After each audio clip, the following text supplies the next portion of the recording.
This is the man who basically really stuck it to Trump via his post-election pronouncements that the 2020 contest was the most secure and fraud-free in history, completely contradicting the delusional, lying gangster dictator wannabe.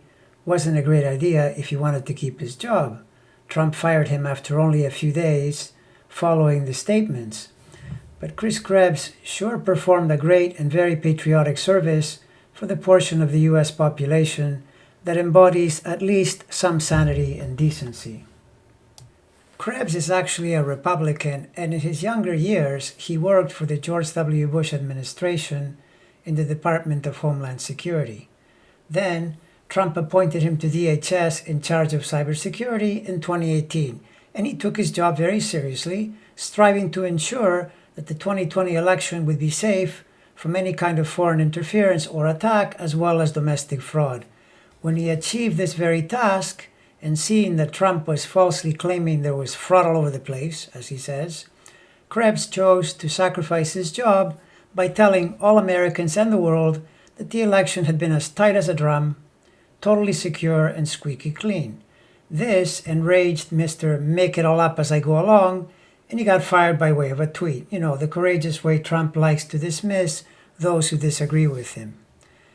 The way Krebs' chart connects to Trump's, you could almost see this coming because there are so many points of challenge and therefore potential disagreement.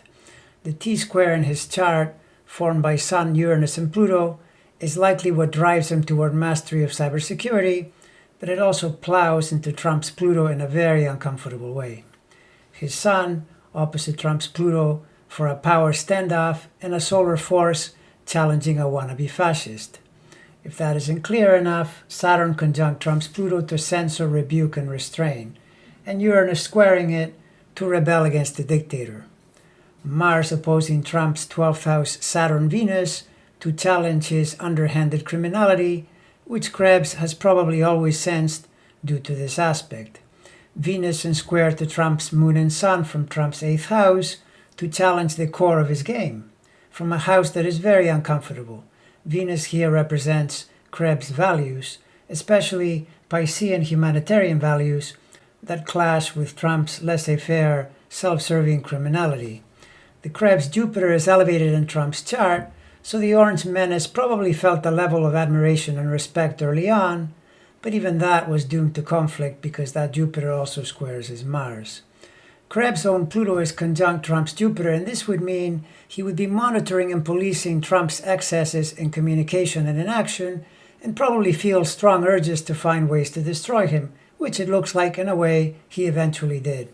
Good for him. I really like these principled Republicans who I may not agree with on all matters, but who are nonetheless ethical enough to defend the rule of law and the ever so important institution of democracy.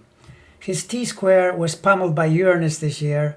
Mars took it on the chin from Saturn and Pluto, and even the Moon may have been in the path of a Neptune square, so 2020 was pretty hostile.